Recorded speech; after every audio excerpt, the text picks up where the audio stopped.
Bom dia! Chegamos aí ao nosso último dia, retiro dos homens. Deus me deu a graça de participar de todos eles até hoje e tem me abençoado muito.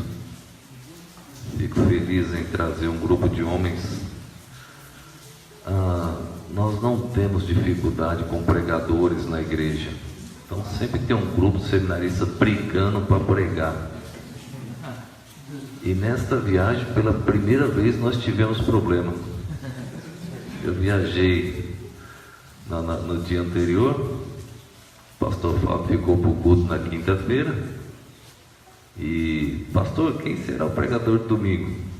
Haveria a possibilidade do pastor Fábio ficar devido a um problema superior.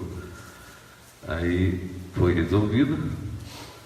O pastor Fábio veio, e aí vamos colocar os pregadores. Fizemos uma lista. Esse não, pastor, já foi, saiu, está indo. Sumiram os pregadores todos. E eu mandei uma mensagem: pastor Fábio, sumiram. Eles sumiram. Mas desmarcamos o trabalho em uma congregação, e o irmão que estaria pregando, seminarista, ele ficou na igreja pregando, e mais 2 irmãos ficaram dirigindo os cultos. Alguns, não sei qual foi o motivo exato, mas, pastor, não estou em condições, prefiro não pregar. Tudo bem, não tem problema, compreendo. Nós já ouvimos muita coisa, para mim muita coisa boa, aqui no retiro. Na missão de trazer esta última palestra, no sentido mais missionário, mais missões, estou igual o pastor Joel ontem, tremendo com esta responsabilidade. Na verdade, eu sempre fico tenso até trazer minha última palestra, qualquer conferência. Até hoje, sempre fui assim. Mas na missão, na responsabilidade, esperamos que Deus fale com cada um dos irmãos, esquecendo a imperfeição do pastor Humberto, que Deus apenas me use para transmitir o recado, que a perfeição seja somente dele, e para ele toda a glória devida nesse lugar, naquilo que venha a ser ensinado, e que será ensinada a palavra perfeita dele nesta manhã. Lançai as redes. Esse, irmãos, eu usei um texto do nosso irmão Pedro, de Lucas capítulo 5, verso 4. Quando acabou de falar, disse a Simão: faze-te ao mar alto e lançai as vossas redes para pescar. Pedro foi um homem temente a Deus, mas um homem que foi moldado pelo Senhor. A cada dia Jesus estava transformando aquela pedra bruta, aquele homem que não conseguia ouvir, que se expressava antes, ele se antecipava nas decisões, e Jesus transformou-nos num homem que foi uma grande bênção na história. Eu quero, irmãos, focar hoje aqui a tua decisão. A tua decisão pode trazer um impacto enorme, e nós veremos alguns textos, alguns personagens bíblicos. Qual o teu propósito daqui 10 anos? O que você pretende daqui 10 anos? Pastor, não sabemos se estamos vivos. O que você plantar hoje, talvez você vai ver o fruto daqui 10 anos. Pedro, irmãos, foi um homem assim. Pedro, por vários momentos, ele olhava: mas Senhor, nesta passagem Senhor, mas ele foi obediente, e os peixes caíram naquela rede. A obediência faz uma grande diferença, e nós, seres humanos, somos propícios à desobediência. Nós temos a tendência a desobedecer, todos nós. Pedro, irmãos, foi treinado. Não foi fácil, mas ele aprendeu a ser obediente. Eu separei 3 pontos, irmãos, não sobre Pedro, mas outros personagens bíblicos, 3 pontos somente, para que nós pudéssemos ver, irmãos, nessa questão de lançar as redes, o que é necessário. Primeiro ponto: para se lançar as redes é preciso ter fé. Sem fé você não vai conseguir. E por que, irmãos, que eu usei esse personagem bíblico com a sua esposa Sara? Porque nós estamos no retiro de homem mencionando marido, mulher, pai, etc. Irmãos, o que aconteceu com esse casal? A fé que esse homem tinha, a fé que essa mulher tinha. E a Bíblia mostra, irmãos, os pontos positivos de ambos e os pontos negativos. O que aconteceu, irmãos, com esse casal? Deus prometeu, através de você, Abraão, eu darei um filho, e este filho, ele vai trazer uma semente de algo muito mais extenso, muito maior. Irmãos, a promessa não era do pastor Humberto, do pastor James, do pastor Joel, do pastor Milton, do pastor Oswaldo, do pastor Luiz, do pastor Edilson, tem mais algum pastor que eu esqueci, os obreiros. Não era promessa de homens, a promessa era de Deus. Deus prometeu a Abraão, lá na cidade distante: sai da sua parentela, vai. Sara, irmãos, a esposa, acompanhou Abraão, deixou os parentes. Deus prometeu algo, irmãos. Deus deu uma ordem a ele com uma promessa. Que maravilha! Não é algo humano. As promessas de Deus não podem falhar. Se nós cremos no Deus da Bíblia, as promessas dele não podem falhar. E Abraão, irmãos, e Sara acreditaram nisso. Eles ouviram a promessa, porque Abraão partiu, então ele acreditou na voz daquele Deus maravilhoso. Ele foi. Irmãos, era um casal unido, um casal onde a esposa ouvia o esposo, ele ouvia a esposa, eles estavam unidos, aguardando a promessa de Deus. O que aconteceu? O tempo. Eles não viram a promessa de Deus se cumprir. O tempo foi passando, e nada de Sara engravidar, nada de chegar ao bebê. E agora, onde fica a fé? Depois de Jesus Cristo, o maior homem que pisou nesta terra, irmãos, João Batista, demonstrou uma fé incrível, demonstrou uma confiança no Senhor. Fazer discípulos já não é tão fácil, e fazer discípulos para o mestre, aí humanamente torna-se impossível, se não fosse uma promessa bíblica. Fazer discípulos para Jesus, dar sequência, é impossível, mas era uma promessa bíblica, e ele honrou, irmãos, esta fé. No final da sua vida ele ficou preso, e agora, irmãos, a fé do Batista oscilou. E ele manda perguntar se realmente aquele homem que estava lá fazendo aquele milagre, aquelas coisas, se era realmente Jesus. Irmãos, depois de um tempo preso, sem ver as respostas que ele queria, ele esqueceu só um momento das promessas de Deus. Ele começou a olhar para as promessas do homem. Ele queria aquelas respostas e não achou, a fé oscilou. Não deixe isso acontecer com você. As promessas de Deus não podem falhar. Varão, esposo, pai, as promessas de Deus não podem falhar.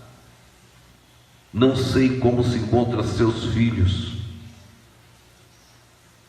Deus, infinita em misericórdia, não tem permitido, irmãos, um trabalho, ou melhor, é que minha filha dê trabalho como eu dei aos meus pais. Eu disse a Deus: Deus, Eu não tenho como suportar o que eu fiz com os meus pais. Não deixo, eu não aguento. E Deus me deu uma filhinha doce, criança meiga, e eu louvo a Deus por isso. Mas eu sei o trabalho que eu dei aos meus pais. Então eu não sei o trabalho que teus filhos têm causado a ti. Mas as promessas de Deus não podem falhar se você confiar, se você acreditar. São heranças do Senhor. Não é herança tua, não. A Bíblia diz que os filhos são heranças do Senhor. Então eles são do Senhor, heranças de Deus. Ele quer que a gente creia, trabalhe nesse sentido. Ele quer que a gente acredite. Irmãos, para lançar as redes é preciso fé. Irmãos, o tempo não pode diminuir a sua crença em Deus. Sara e Abraão, quando o tempo começou a desgastar a mente daquele casal, irmãos, começou a surgir problemas. E aí, irmãos, a fé de Abraão, a fé de Sara começou a diminuir. O tempo não pode diminuir a sua fé, a sua crença no poder de Deus. Não interessa se passaram 200 anos. A palavra de Deus não muda. A palavra de Deus de Gênesis continua até hoje, ano de 2018. E se demorar mais 10 anos sem Jesus voltar, a palavra de Deus permanece a mesma. Amém. E Jesus voltando, tem a grande tribulação e o milênio, a palavra de Deus permanece a mesma, ela não muda. Então por que nós duvidamos? Por que nós não acreditamos? Por que nós não avançamos? Claro que depois da palestra do pastor Joel ontem, no quarto conversando, o pastor Joel disse: pastor Humberto, a gente pode ver por que as igrejas estão assim hoje, pelas estatísticas. Por que as igrejas não conseguem avançar? Pelas estatísticas, né? São fatos. Nós estamos dizendo que são fatos comprovados em estatísticas.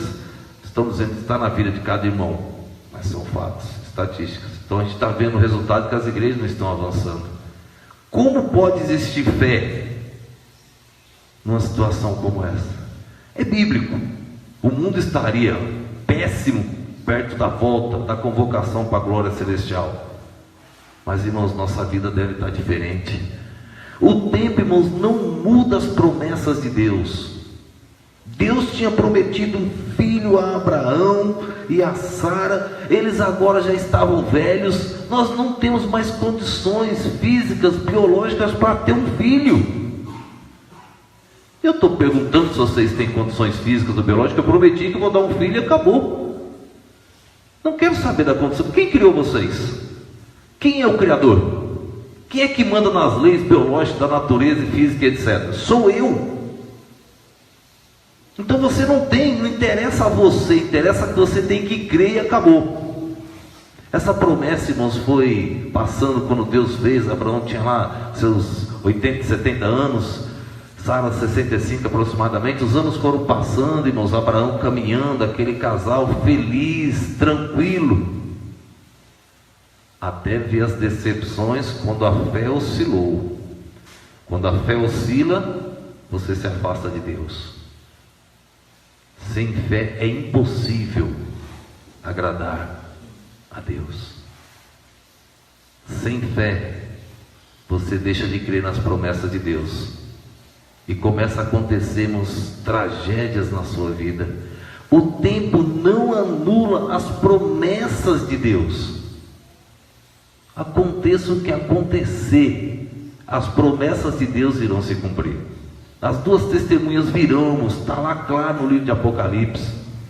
Aquela catástrofe inteira, 1/3 da humanidade vai morrer, e da vida na terra vai morrer, animal, vegetal, vai, porque até hoje essas promessas de Deus se cumpriram todas. Então as que estão no Apocalipse também irão se cumprir. Não pode, irmãos, o tempo não anula as promessas de Deus. Para lançar as redes é preciso fé. Irmãos, nós pastores e líderes, nós não podemos duvidar do Senhor. Estou conversando com a igreja da qual eu sou pastor, disse à igreja, os meus 55 anos, estou com 45, os meus 55, irmãos, estou aposentando os meus 55 anos, estou deixando a linha de frente da igreja, estou deixando o outro pastor, vou estar trabalhando na obra até o último dia que Deus me der de vida nesta terra. Mas, irmãos, eu queria 10 igrejas, uma a cada ano.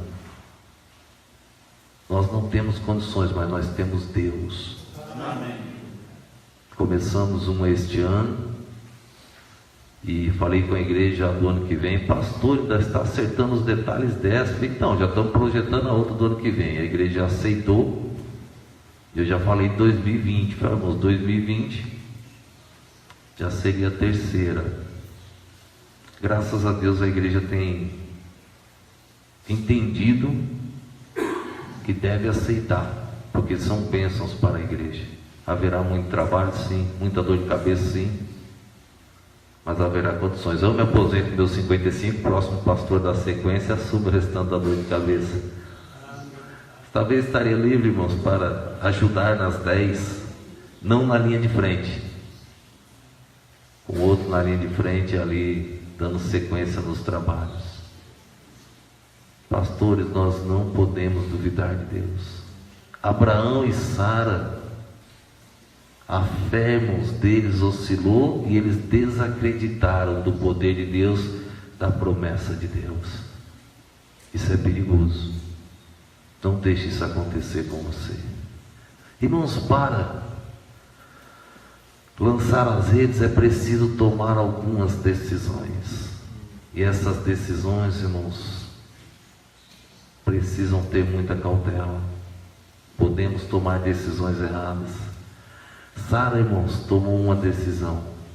Sara tomou a decisão errada com Agar. Deixa eu explicar para vocês o que aconteceu. O texto se encontra em Gênesis capítulo 16. Sara, irmãos, ela entendeu que Deus demorou para dar o filho. Então ela entendeu que ela já estava velha e que a promessa de Deus não iria se cumprir. Naquela época, irmãos, era permitido ter um filho com a concubina. A lei permitia. Naquela época era algo normal na Constituição, tá? Não estou dizendo que é um padrão bíblico. Lá em Gênesis é uma só mulher. Então, o padrão bíblico, o princípio, uma só mulher. Mas a Constituição permitia naquela época. Quando, irmãos, demorou de Sara ter um filho, ela chamou a concubina Agar. Quem era Agar? Uma jovem empregada de Sara. Não era uma judia, foi levada por Sara. Sara comprou, tinha posse. Ela era a empregada de um homem rico, Abraão, um servo de Deus. Ela tinha uma senhora que era uma mulher de Deus, temente a Deus, que obedecia a Deus. Ela tinha um excelente emprego, estava tudo tranquilo em sua vida. De repente, o que acontece? Demora a ter o filho. Aí Sara chama Abraão e diz para ele: deita-te com a minha concubina, e o filho que nascer é a promessa de Deus. Olha que ideia. O filho que a Agar vai ter é o filho que Deus prometeu. Próximo ponto: não tente ajudar a Deus. Promessa de Deus é promessa de Deus. Você não tem que ajudar as promessas de Deus. São promessas do Senhor, Ele vai cumprir de alguma maneira. Então não tente. Promessa de Deus é promessa de Deus. Obedecer às ordens de Deus é diferente do que tentar ajudar as promessas de Deus. Não faça isso. Aí, irmãos, ela chama a concubina entende. Abraão deita com a concubina, ela está grávida. Chega a notícia para Abraão: estou grávida. O que acontece de imediato? Sara fica com ciúmes, briga com Agar. Agar grávida, vai embora para o deserto. De quem foi a ideia? De Sara. Por que, irmão, Sara teve aquela ideia? Não era uma ideia divina. Sara, irmãos, teve uma ideia porque o casamento já não estava bem. Por que não estava bem? Eu mencionei ontem à noite nossas famílias, tudo no final, irmãos, o bombom que Dema ganhou e tudo. Mas, irmãos, eu tenho um pensamento claro hoje: o que mantém um casamento é Deus. Os homens devem comprar o presente para sua esposa, tem que manter a sua esposa. Você foi lá buscar na casa do pai, é sua responsabilidade cuidar, é o seu dever. Mas o que mantém o casamento é Deus. Na hora que a fé de Sara oscilou, ela esqueceu, irmãos, o casamento já não era mais uma bênção. E a partir desse momento começou uma confusão no lar. E ela humilhou Agar. E o texto diz aqui que Agar foi embora, irmãos, grávida, para o deserto. Não suportou a pressão de Sara. Agora, irmãos, imagina, o filho que Abraão parecia que ia ter com Agar foi embora para o deserto. Uma senhora daquela teria como sobreviver no deserto, irmãos? Não. Grávida? Nunca. O que acontece? Versículo de número 6 diz: ela fugiu. Verso 7: o anjo do Senhor achou junto a uma fonte de água no deserto, junto à fonte do caminho de Sur. Verso 16:8, e disse: Agar, serva de Sara, de onde vens e para onde vais? Que bênção, né, irmãos? Deus, ele olha e diz: Agar. Na verdade, irmãos, aqui é Cristo, né, aparecendo já no Velho Testamento. Agar, Deus conhece o seu nome. Deus te conhece bem, e Ele te chama pelo nome. Ele te chamou para estar aqui hoje. De onde vens e para onde vais? Filho, para onde você tem ido? Como você tem aceito o convite do Senhor? Agar estava no deserto, irmãos. Deus aparece: Agar, de onde vens e para onde vais? Deus sabe tudo, por que perguntar? Deus queria ver a resposta. E ela disse: venho fugida da face de Sara, minha senhora. Ela foi sincera, irmãos: minha senhora, eu fugi, eu sou uma serva. Ela reconheceu. Ai Deus, um coração quebrantado eu posso trabalhar. Meu filho, quem és tu, filho do Deus vivo? Fugindo da obra, fugindo da minha responsabilidade de pai, fugindo da minha responsabilidade de marido, mas estou aqui, sou o filho do Senhor. Como Jonas, escondido: quem és tu? De onde vens? Servo do Deus Altíssimo. Ele não teve como se escondermos, e confessou quem ele era. Graças a Deus por isso. De onde vens e para onde vais? Quem és tu? O que tu vai fazer com o convite de Deus? Olha a sequência: minha senhora. Então lhe disse o anjo do Senhor: torna-te para a tua senhora e humilha-te debaixo de suas mãos. Deus olha para Agar. O problema todo aqui, irmãos, era o orgulho. Deus olha para Agar e diz: volte. Deus olha para nós, irmãos, e diz: vai tomar a decisão certa ou não? Já é hora. Sabe o que mais mata, irmãos, nós crentes? O orgulho. O orgulho. Minhas ovelhas me conhecem. Eu não tenho dificuldade que vocês conversem com nenhum dos pastores sérios. Eu não tenho dificuldade nenhuma. Vocês sabem que eu dou abertura para isso. Até porque no evento como esse, minhas ovelhas sofrem mais do que os outros. Porque em qualquer decisão o pastor está presente. E o pastor sabe de boa parte das situações. Então fica aquela: não deixe o orgulho te destruir. Não tenha vergonha do homem. Escuta o que Deus falou: Agar, você tem uma chance. Volte e humilha-te debaixo de suas mãos. Talvez, irmãos, a felicidade sumiu do nosso lar, porque nós deixamos de nos humilhar como deveríamos. Talvez, irmãos, nós não tenhamos capacidade de avançar na obra de lançar as redes, porque nós não estamos nos humilhando como deveríamos. É hora de tomar uma decisão. Agar tomou a decisão certa, voltou, e ela voltou com uma promessa de que esse filho também seria uma grande geração. Deus agora prometeu a Agar. No deserto, irmãos, sofrendo sozinha, aguardando a morte, ela vê novamente esperança. 17 anos se passaram. Está pensando, irmãos, que o problema estava resolvido com Sara? Ainda não. Sara criou um problema, irmãos, lá atrás, quando a fé oscilou. Sara agora criou um problema no relacionamento com Abraão. Sara nos criou um problemão na história que atinge até hoje, 2018. Até hoje. Não estava resolvido o problema. Sara tinha um problemão para resolvermos. Ainda sobre Sara, ela resolve expulsar Agar. E no capítulo 21, nascermos o filho da promessa agora, nasce Isaac. Também nasce o filho de Agar, e começa um atrito entre os dois meninos. Só que agora um já era um rapaz e o outro era um garoto, filho da promessa, aquele que Deus prometeu, aquele que Deus tinha garantido a Sara e Abraão.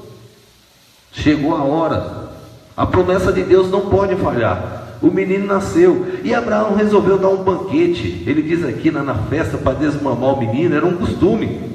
E houve uma grande festa naquele dia. E houve um grande problema. Sara novamente viu a rivalidade entre os dois meninos. Sara agora, irmãos, chama Abraão e lança o problema para cima de Abraão. Versículo de número 8. E cresceu o menino e foi desmamado. Então Abraão fez um grande banquete no dia em que Isaac foi desmamado. E viu Sara que o filho de Agar, a egípcia, o que tinha dado a Abraão, zombava.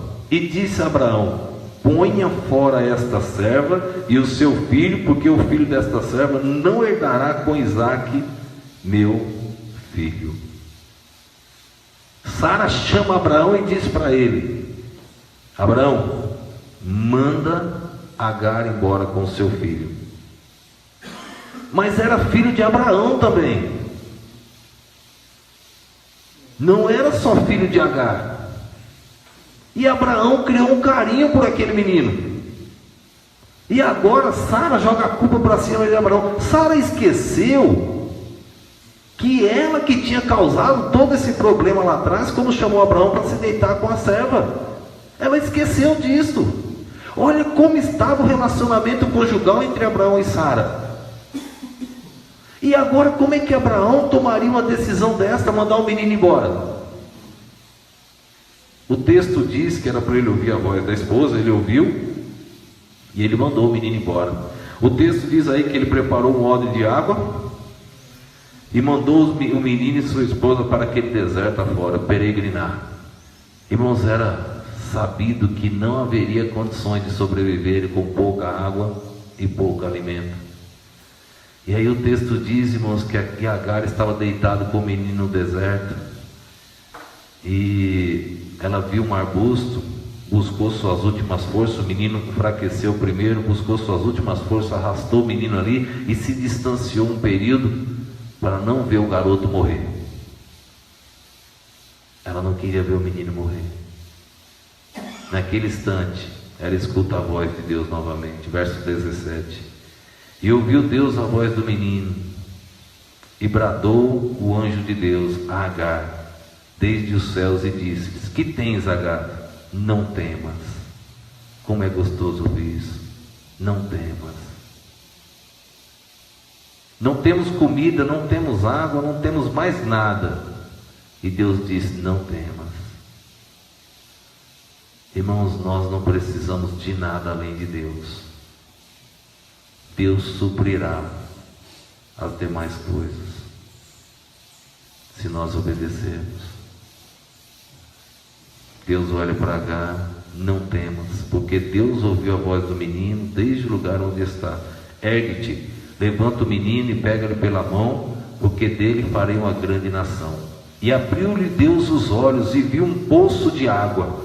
Irmãos, Deus faz aparecer aquilo que não existe.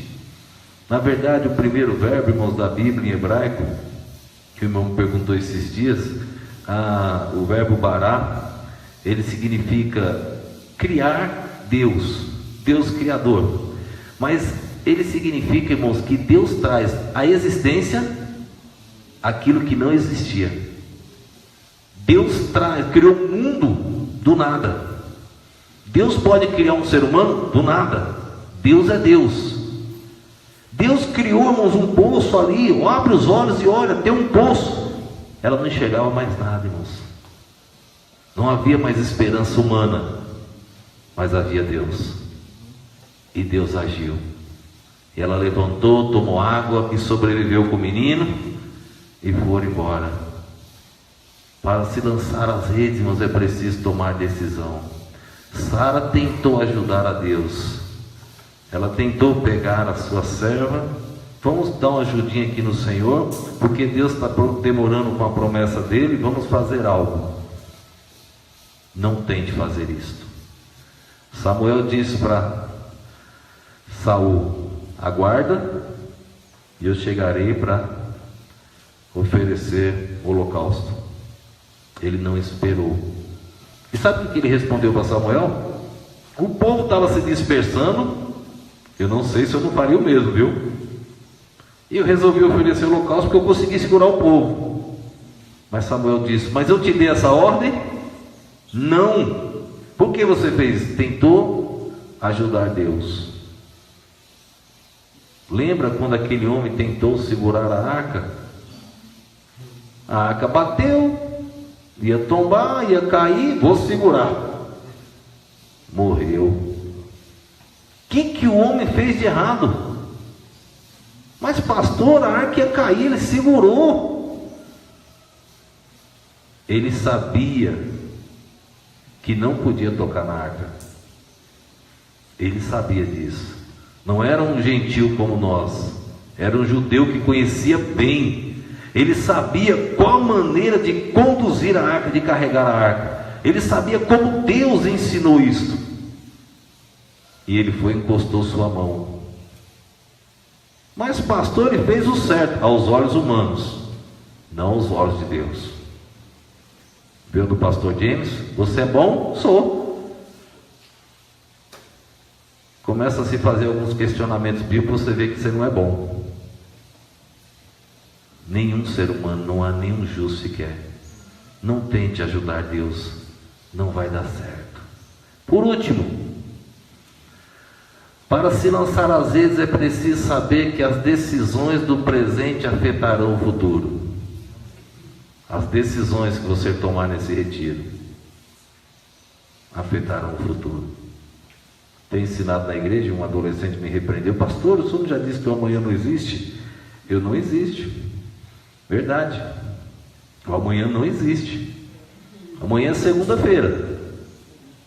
Se o amanhã chegar é segunda, já não é mais domingo. Você está olhando hoje para o amanhã. Se nós estivermos vivos amanhã, é presente, não é futuro. E ninguém sabe se está vivo amanhã. A Bíblia é muito clara nisso. O amanhã pertence a Deus. O amanhã não pertence ao homem. O pastor James pretende fazer uma mudança amanhã. Ele pode garantir que vai fazer essa mudança amanhã. E quem quiser ajudá-lo, ele também pode estar carregando um caminhão. Pode ficar aí para ajudar o pastor James a fazer a mudança amanhã. Você pode garantir essa mudança amanhã? Não pode. Nós não sabemos se estamos vivos amanhã. Agora você pode plantar uma semente hoje para colher amanhã, se chegarmos. As decisões do presente afetarão o futuro. Deixa eu dar 3 exemplos para vocês. Um, bem conhecido, Dona Eva Irmãos, Dona Eva tinha uma ordem de Deus, a ordem era única. Eva tinha um casamento perfeito, irmãos, eles eram perfeitos. Eva tinha, irmãos, uma vida perfeita. Eva tinha um lar perfeito, tinha tudo de bom, não tinha mosquito, não tinha sapo, não tinha esses negócios lá, esses insetos, era tudo perfeito, a promessa de Deus. Só não me faça isso, não me coma desta árvore, só isso. Dona Eva podia muito bem obedecer. Aparece seu diabo, e seu diabo faz uma promessa para Eva. Lembra a promessa que o diabo fez? Lembra? Cita a promessa que o diabo fez para Eva. Se ela comesse, ela seria... A promessa do diabo funcionou? Promessa do cão dá tudo errado. As promessas do diabo para a sua família dá tudo errado. Não tem como dar certo. Ele prometeu, Eva caiu na promessa do diabo, deu tudo errado. Qual era a promessa de Deus para Eva? Se ela comesse, morreria. A palavra de Deus não muda, e Deus cumpre tudo que Ele fala. Deus não vai mudar. Ele continua sendo Deus em qualquer situação. Eva vai e aceita o diálogo com o seu diabo e come do fruto. E agora Eva já se torna enganadora também, já vai para o marido e já oferece ao marido. Irmãos, que tristeza. Havia morte quando Deus criou Adão e Eva? Não tinha morte no mundo, irmãos. Não havia morte. Essa semana nós estávamos no velório da prima do pastor Fábio. Câncer destruindo o físico, mas ela se manteve fiel até o fim. Postura firme, como se uma jovem, uns 30 anos de idade. Alguns parentes nem puderam vir devido a isso. Estavam certos, mas não vieram. Irmãos, se você vê aquele corpo ali, ó, naquele caixão, você fica pensando as consequências da decisão de Eva. As suas decisões hoje terão consequências. Irmãos, a partir do momento que Eva foi lá e desobedeceu, comeu o animal, Deus voltou a aparecer, eles se esconderam, fugiram, agora tinham vergonha de Deus, perderam a comunhão com Deus, perderam tudo. E Deus disse, eu tenho que cumprir minha palavra. Vocês morreram. Porque o diabo prometeu que vocês seriam igual a mim, né? Eu disse a vocês que o diabo é enganador. Ele enganou vocês. E agora vocês morreram. E Deus chegou com a solução, irmãos. Matou um animal. Não havia morte até ali. Por causa de Eva, Deus teve que sacrificar um animal agora, para cobrir Adão e Eva. Para voltarmos a eles. Vou dar uma chance a vocês. Porque vocês morreram, eu não posso voltar atrás da minha palavra. Eu prometi que se comesse morrer, vocês morreram. A morte é separação. Mas eles não podiam permanecer, foram expulsos. Mais adiante, irmãos, Eva teve um filho, ou melhor, 2. E Eva estava lá brincando com seus garotos, igual nós ficamos brincando com nossos filhos. E de repente, um resolve matar o outro. Caim mata Abel. As consequências da decisão de Eva trouxe morte ao mundo e à família de Eva.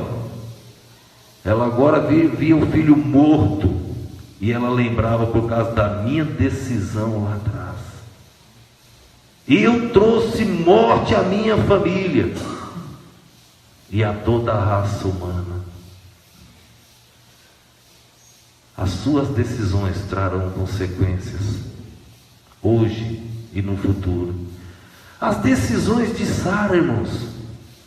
Sara tomou a decisão de chamar Abraão, deitar com a sua concubina, tiveram um filho. Não, resolvido, teve um filho, acabou. Depois expulsou Agar, foi embora. Não, irmãos, não resolveu. Deus não é um monstro, Ele não fica cobrando de nós nesse sentido de vingança. Deus, Ele é justo. Ele não é vingativo, Ele é justo. E quando Sara oscilou na fé, que ela duvidou do poder de Deus, irmãos, as decisões que ela tomou tinham que ter consequências. Há uma guerra entre o povo de Israel e entre todos os árabes. Todos eles são descendência de Ismael, o filho de Agar. Irmão, Sara conseguiu criar uma rivalidade no mundo. Ela viveu cerca de 37 anos depois. Ela não viu a desgraça que ela causou. Ela aparece nos heróis da fé pelos atos de fé que ela teve. Mas a Bíblia, irmãos, é clara nos pontos errados de Sara também. O que ela causou com a decisão que ela tomou. Parecia estar resolvido quando Agar foi embora com seu filho. Não, irmãos, o que foi plantado vai crescer e vai gerar frutos. E há uma rivalidade até hoje. A guerra entre Israel, pastor, mas são profecias bíblicas, causado por Eva, causado por Sara, causado pelas decisões que foram tomadas erradas.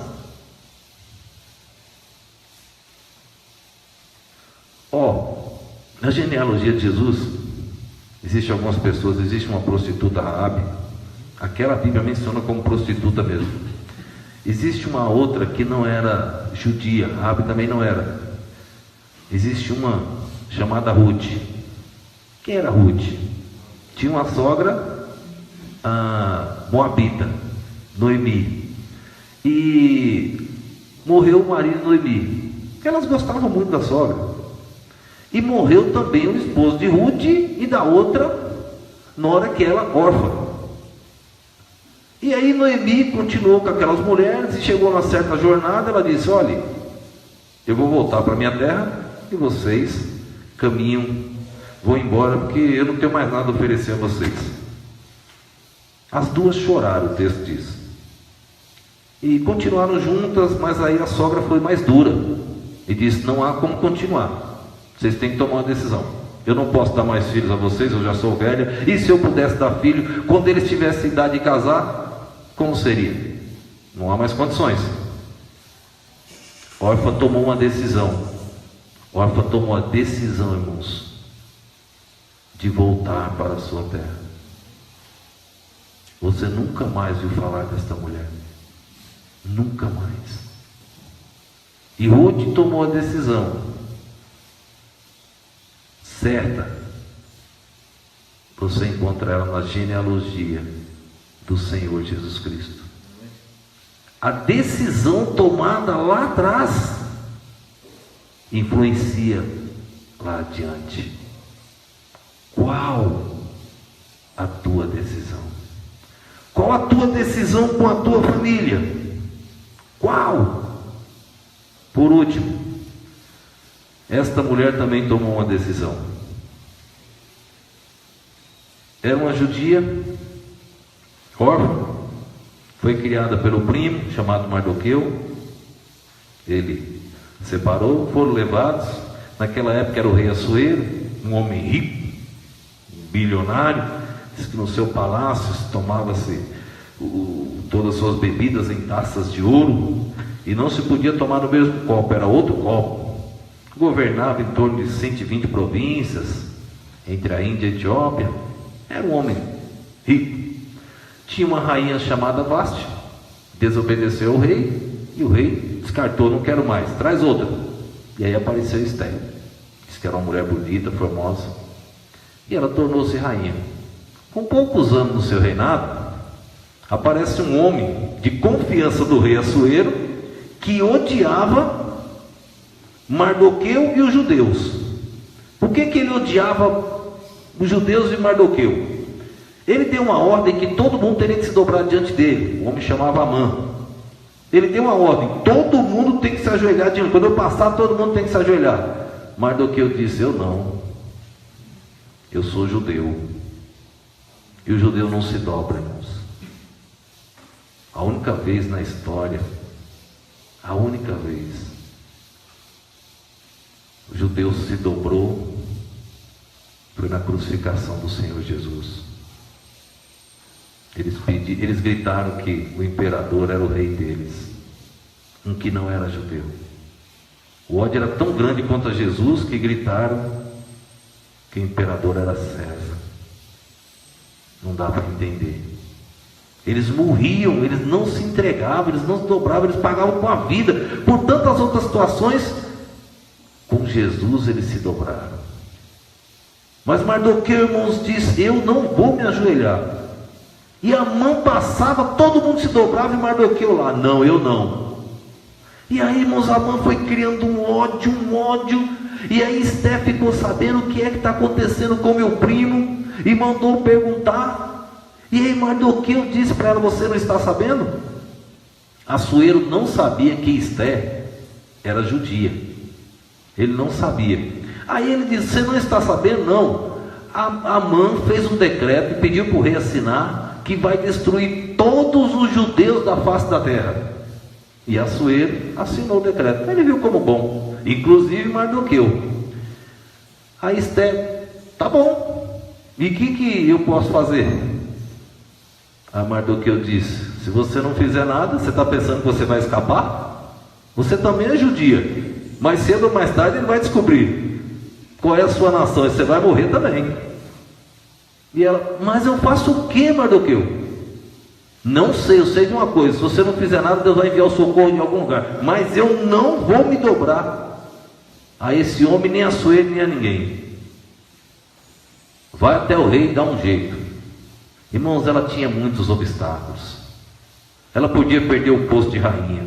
E ela olha para Mardoqueu e diz: primo, 30 dias que o rei não me chama. Talvez ele já tenha outra esposa, talvez ele era normal para o rei. Não interessa. Irmãos, ela começa com o padrão bíblico.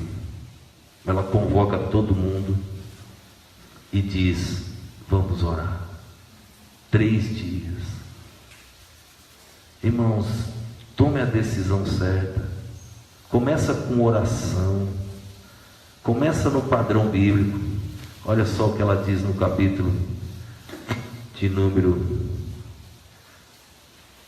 4. Verso 16: vai ajunta todos os judeus que se acharem em Suzã, jejuai por mim, e não comas nem bebais por 3 dias, nem de dia nem de noite, e eu e minhas servas também assim jejuaremos. Assim irei ter com o rei. Aí, irmãos, o finalzinho desse verso aqui dá um livro. Ainda que não seja segundo a lei, eu sei que eu estou quebrando algumas regras, mas ela diz: se perecer, pereci. A minha vida não tem valor se eu não fizer nada pelo meu povo. Sua vida tem algum valor se você não fizer nada pela sua família? Tem algum valor? Deixa eu contar aquela história que eu contei outro ano aqui. Cury conta essa história num dos seus livros. Pode ser uma ficção, não sei, mas o fundo que nos traz o meditarmos. Ele conta a história de um pai, seu Guilherme, e o filho Rodolfo, garotinho, que tinha vergonha do pai. E ele tinha vergonha do seu pai, porque ele andava numa cadeira de roda e tinha o corpo todo deformado, inclusive seu rosto, cheio de cicatrizes. Rodolfo foi para a escola, foi fazer um teste. Rodolfo não foi à escola, houve um teste naquele dia, os colegas fizeram o teste, perguntaram à professora se poderiam passar na casa de Rodolfo e fazer um teste com ele. A professora: pode, sem problema. Passaram na casa de Rodolfo, tocaram a campainha, a mãe saiu super simpática, conversou com os meninos, eles explicaram o que estava acontecendo. Ela: vou chamar Rodolfo.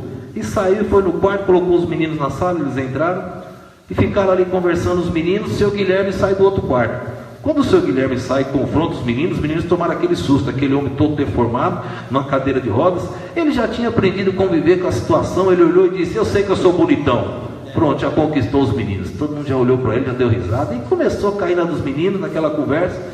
Tudo bem. Irmãos, o menino vem e começa a fazer o teste. O menino com a vergonha do pai, os colegas vendo seu pai, ele escondia o pai, não queria mostrar o pai a ninguém, e começaram a terminar o teste. A mãe disse: vou preparar um lanchinho aqui para vocês. E os meninos começaram a conversar com o seu Guilherme. Conversa vai, conversa bem. Seu Guilherme entrosado com os meninos. Um dos meninos olha para seu Guilherme e faz uma pergunta a ele: por que o senhor está nessa cadeira de rodas? O senhor nasceu com o corpo todo deformado? O seu Guilherme não esperava aquela pergunta. Ele baixou a cabeça. A mãe ouviu, veio com um pratinho de lanche. Ele olhou para a mãe fez sinal positivo. Ele olhou para o filho cabeça escondida com uma vergonha. Ele disse: filho, me desculpe, mas chegou a hora de contar. Quando você era um bebê, você não sabia andar, não sabia falar, e eu tinha um cuidado especial por você, filho. Contratei uma pessoa, tinha condições financeiras, contratei uma pessoa só para cuidar de ti. E essa pessoa estava cuidando de você, filho. Muito bem. E filho, eu gostava de passear, eu, sua mãe. E agora você, o homem que nasceu, minha geração, fruto, eu aguardando para corrermos juntos, caminharmos juntos, conversarmos. Fomos no Hotel Fazenda. E eu te deixei lá com a babá, você ficou tranquilo, eu fui caminhar com sua mamãe. E caminhamos, conversando sobre o futuro, como seria a sua vida, o que iríamos fazer. Estávamos tratando disso quando nós ouvimos gritos. E olhamos sinal de fumaça em direção ao hotel. Estava despreocupado, você estava com a babá, os cuidados, não tínhamos o que nos preocupar com você. E voltamos. E quando chegamos, vimos aquele hotel em chamas. E eu comecei a te procurar. Procurei, filho, não te achei. Mas encontrei a babá. Ela sabia que eu estava te procurando, ela nem conseguiu falar. Ela só apontou para dentro do hotel. E eu sabia, filho, que você estava lá dentro. E eu entrei naquele hotel em chamas. Minha vida não teria valor nenhum se eu não te salvasse. E eu entrei, te encontrei, filho, chorando, num desespero. Coloquei nos meus braços, você parou de chorar. Você sentiu a segurança do seu pai. Eu estava ali para te proteger mesmo. Naquele momento os bombeiros chegaram e te tiraram dos meus braços e disse: vamos sair. E eu disse: vamos. Foi quando ocorreu um acidente. Uma das pilastras do hotel tombou e caiu sobre minhas costas. E o meu rosto colou naquelas chamas. E eu fiquei tetraplégico até hoje. Filho, as marcas no meu corpo são a prova do meu amor por você. Os meninos não já estavam todos chorando. Todos eles não estavam meditando. Será que eu conheço meu pai? O que meu pai fez por mim que eu nunca soube? Como eu sobrevivi na infância? Como meu pai me deu recurso, ele não tinha? Quando eu briguei por causa daquela bicicleta, meu pai conseguiu comprar. Com que? O menino levantou e abraçou o pai, coisa que ele não fazia a vida inteira. E ele perguntou para o pai: pai, por que o senhor demorou tanto para me contar? Ele disse: filho, eu não queria que você crescesse como um coitadinho. Eu não queria que você crescesse pensando que você teve alguma culpa. Nós estávamos aguardando o momento certo. Foi esse. E aí o filho fez algo que ele nunca tinha feito. Beijou o rosto do seu pai. Aquelas cicatrizes que provavam o amor do pai para com ele. Um pai sempre está pronto, irmãos, a morrer pela sua família. E o nosso Pai Deus permitiu seu Filho Jesus morrer por nós, As marcas que Tomé pediu para ver provam o amor de Deus para conosco. Esté disse: se eu não fizer nada pelo meu povo, não preciso viver. Segundo a lei, se perecer, pereci. Vou orar. Se eu morrer, morri. Mas morri fazendo algo na obra do Senhor. Morri obedecendo ao nosso Deus. Capítulo 5, Esther foi até o rei. Tinha um costume que o rei levantava o cetro, irmão, se ele aprovasse. Se ele não levantasse o cetro, podia cortar a cabeça de quem se aproximou. Esther chegou lá, olhou para o rei levantou o cetro, e ela sabia que Deus estava no controle, aprovando tudo. E ela foi em direção ao rei, e o rei disse: Esther, o que tu queres pedir? Ele diz: até metade do reino te dou, pode pedir. Se fosse um de nós, hein? Mata Amã, rei, que ele é ruim, quer matar meu povo. Esther sabia que Deus estava no controle, mas Esther não pediu nada. Ela diz: rei, se eu convidar para um banquete amanhã com Amã, o senhor vai? Oh, só isso? Eu te dou até metade do reino, só isso que você quer? É. Irmãos, ela era cautelosa. Ela estava na dependência de Deus, orou 3 dias, ela estava aguardando ver Deus e Deus agindo na vida dela. Ela sabia o que falar, ela sabia como olhar, ela sabia como se mover. Gente, nós quando estávamos namorando, a gente tinha um carinho tão grande pela esposa. Quando o bebê nasceu, aquele carinho, apesar que no primeiro dia eu fiquei com cisma de pegar tudo molinho. Eu falei, não, na hora que nasceu, eu falei, doutora, não é minha filha não. Ela é feia demais, doutora. Bebezinho na hora que nasce é feio, a mamãe diz que é lindo. Eu falei, não, é feio, nasce assim esquisito. E eu, não. Depois estava lá o bebezinho, a cara do pai aqui, bonita Tamires, é linda. Irmãos, eu naquele medo, mas aquele carinho de pegar o bebê nos primeiros, viu as fotos deles aí, ó, com Vivian, tá Beto, o vovô ali, vai com Vivian para lá, é lindo. Por que, irmãos, o tempo passa e a gente não quer mais andar agarrado com os filhos? A gente reclama que os filhos não querem ficar agarrados com a gente. Por que nós não continuamos agarrados com os filhos?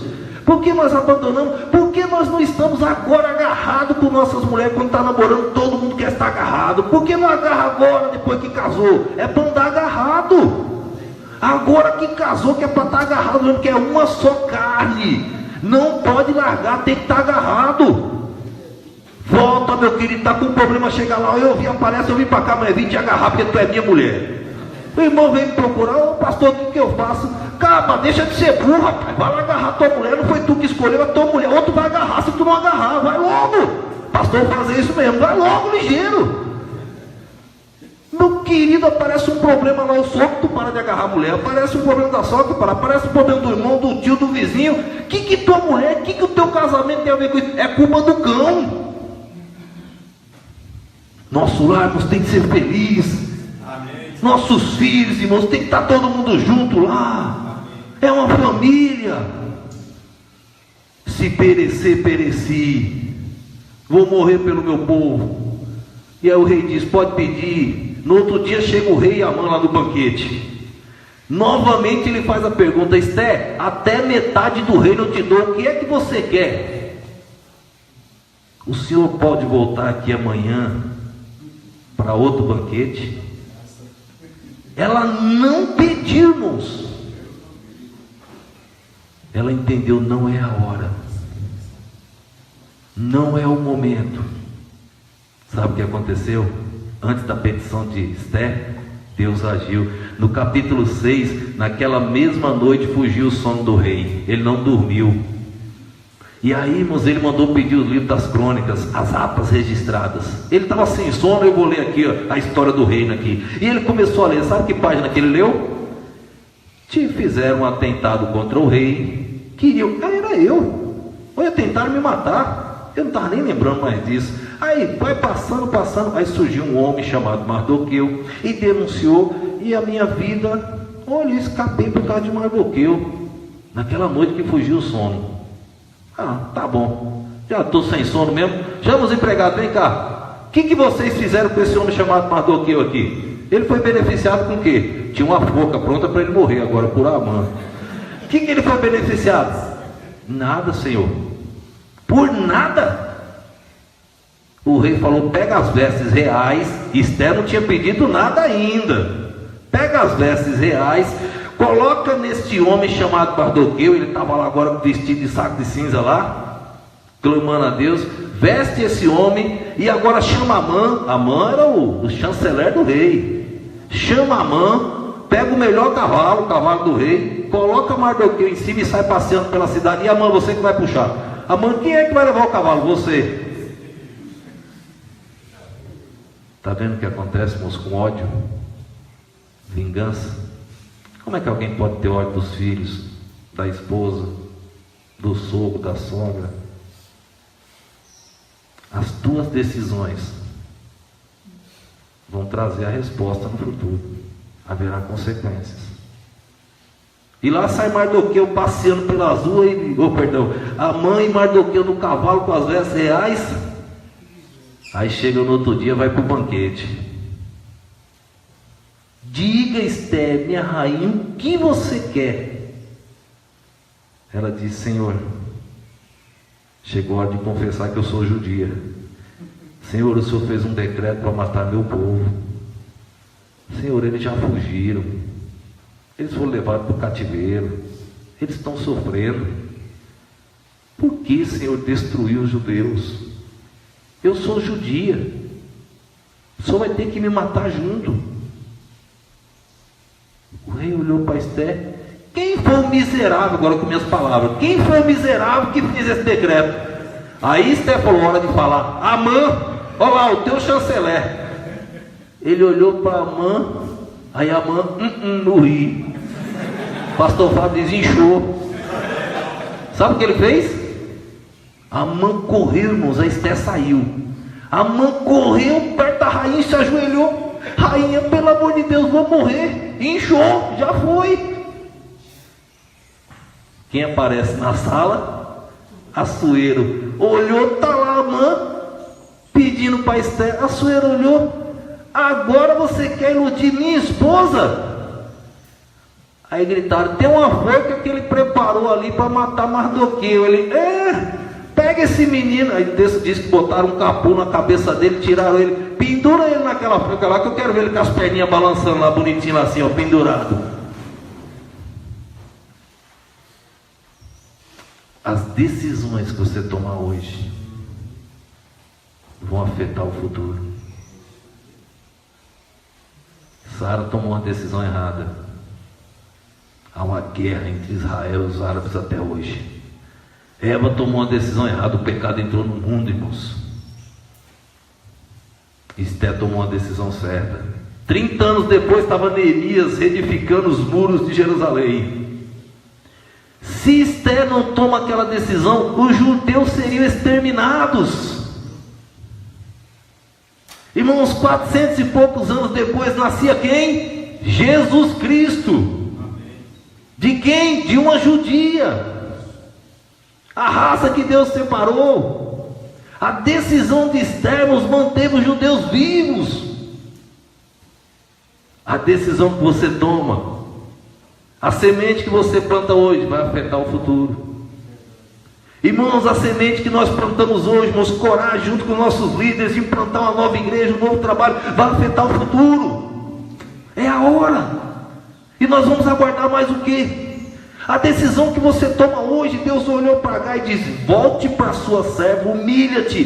Volta para a tua família, humilha-te. Deus me ajude, eu quero ser um bom pai, um bom marido, mas minha esposa é uma cobra, mas eu vou ser um bom marido assim mesmo. Olha Jacó, era um bom marido, pai das 12 tribos, cabeça da linhagem de Israel, de onde veio o mestre Jesus. Mas não teve uma boa esposa não. Ele amava a esposa, trabalhou 7 anos, mais 14, foi enganado pelo sogro, batalhou. E eu lendo esses dias, estudando, não vi um verso na Bíblia que Raquel amasse Jacó. Eu vi ao contrário, a mulher só fez tudo para atrapalhar a vida de Jacó. Também foi castigada por Deus. Foi bem que morreu de parto, que ela tanto brigou, dai-me, rivalidade com a irmã. não teve direito de ser sepultada no mesmo local de Abraão, de Isaac. Deus a castigou. E o marido ficou para quem falia que ela tanto brigou.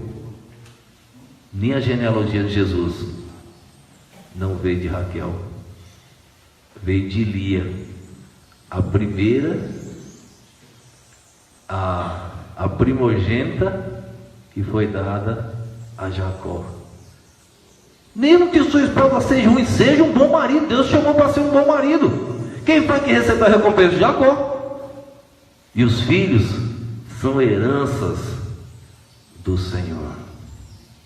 Esse vídeo foi na internet, não tem as fotos, essas coisas, só queria a música. Então eu peguei da internet, vou montar ele na igreja com nossos trabalhos, com a música, mas não dava tempo de montar, eu peguei, então nos escandalizo com tem uns anjinhos ali, não estou dizendo que sou contra teologicamente ali no assunto, e as pessoas são de outras igrejas, não são das nossas, mas o que importa é o som, eu queria a música para guardar para vocês. Acho que está sem um som.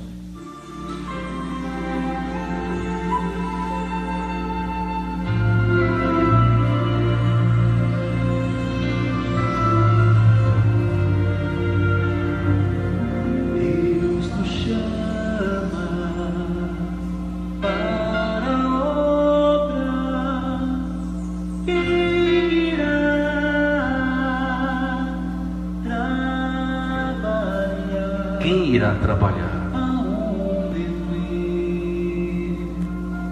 A nossa frente. Que Deus quer conosco.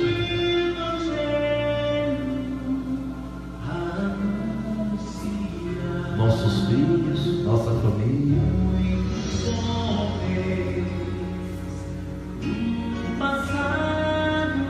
Quantos morreram?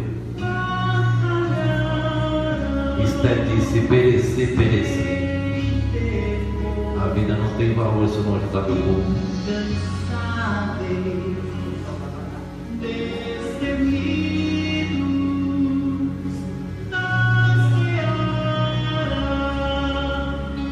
O que você tem feito nesta obra? Como homem, como marido, como pai, como membro da igreja, como exemplo na liderança. Tenho orado como Esther 3 dias para tomar decisão. Tenho ido conhecer, ver as necessidades dos missionários. Tenho ajudado algum missionário.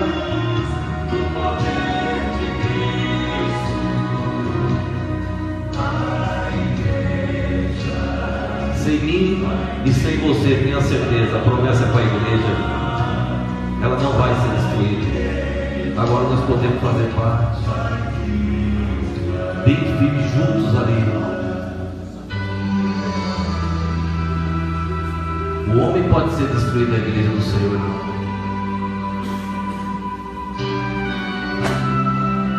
Nós podemos continuar desobedecendo, mas nós podemos obedecer a partir de hoje.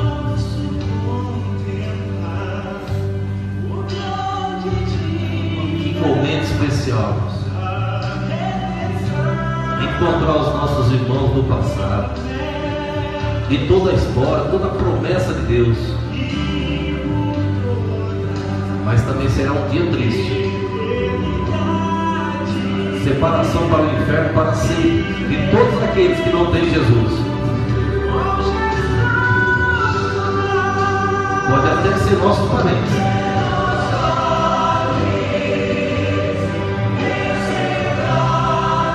Esses fatos são reais.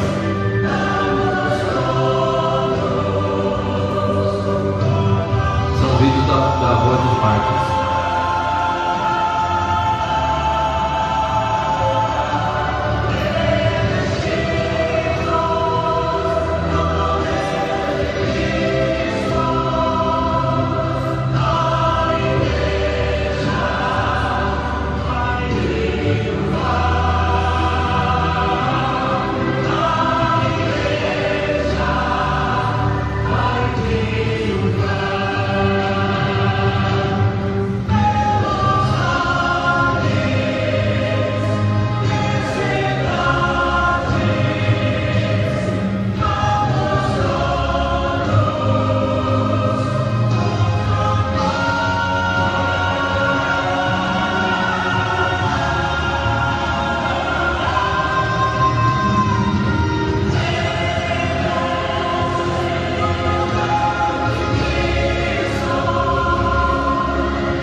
ainda tem muito o que fazer. E Deus está aguardando pela nossa decisão.